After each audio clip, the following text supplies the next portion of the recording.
Herkese merhaba, kanalıma ve mutfağıma hoş geldiniz. Bugün sizler için hepimizin evinde olabilen malzemelerle Alman salatası tarifi hazırladım.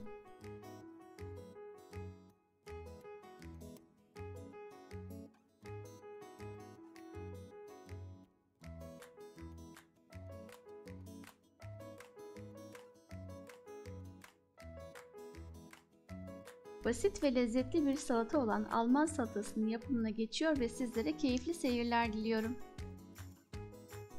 Öncelikle 5 adet patatesin kabuklarını soyalım ve gösterdiğim şekilde doğrayalım.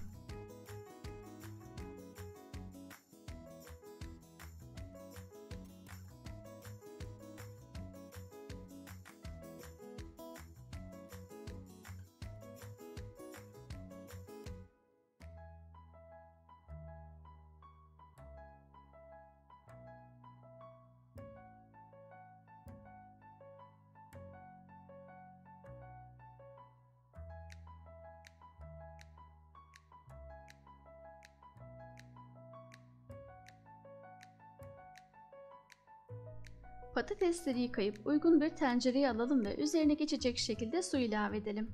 Bir tatlı kaşığı tuz ekleyip ocağa alalım ve haşlayalım.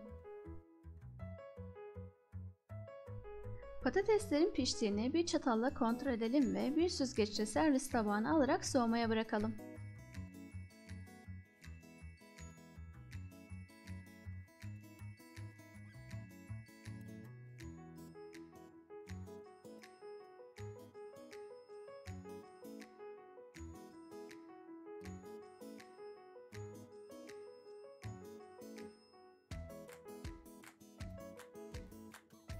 Bir adet orta boy kuru soğanı piyazlık doğrayalım.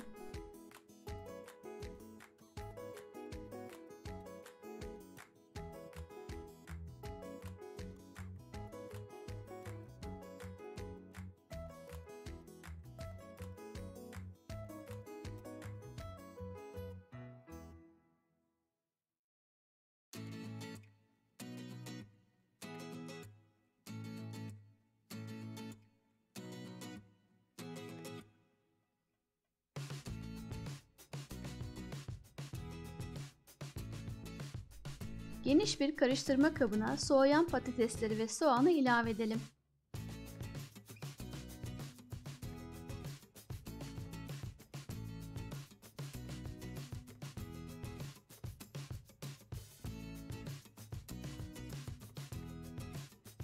Bir kutu ton balığının yağını süzelim. Yağını ilave etmeyelim.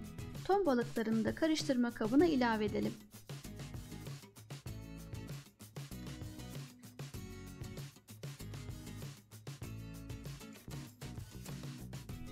Bu malzemeleri karıştıralım ve bir kenara alalım.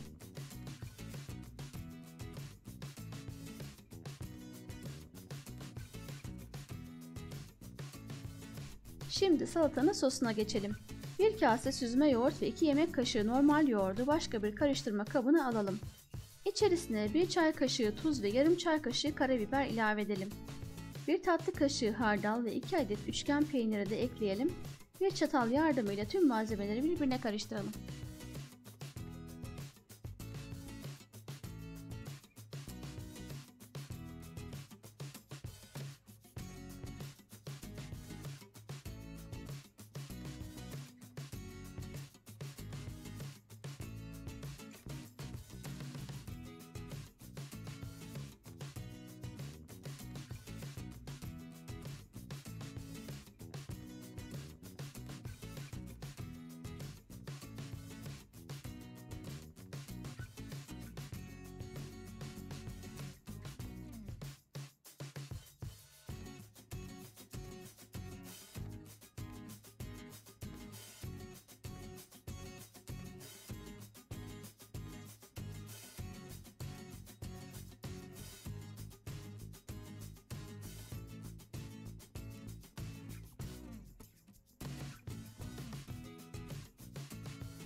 İçerisine 2 diş sarımsağı ezerek ekleyelim.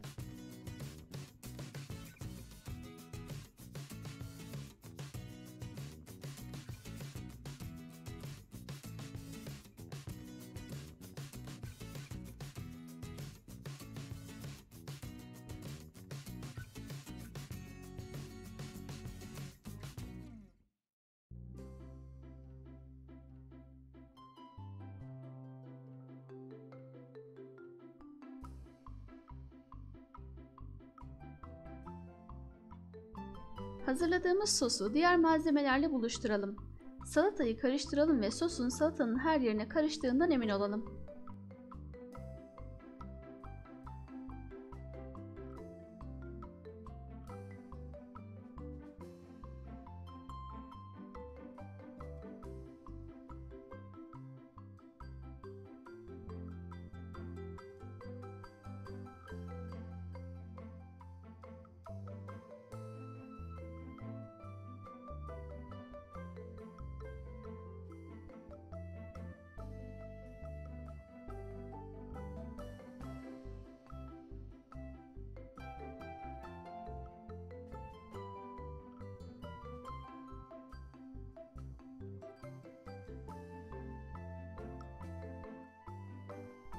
Son olarak 1 yemek kaşığı ince doğranmış maydanozu da ekleyerek Alman salatamızı servis tabağına alalım.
Son dokunuş olarak görsel olarak da güzel görünmesi için birkaç parça ton balığı ve maydanoz dallarıyla süsleyelim.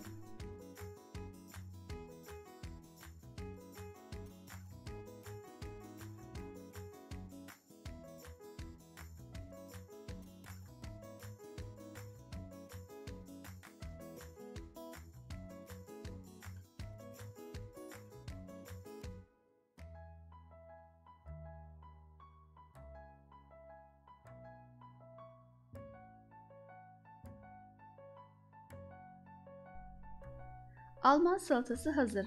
Hem görseli hem de lezzeti mükemmel oldu. En lezzetli Alman salatası diyebilirim. Bu salatayı yemekten asla bıkmam.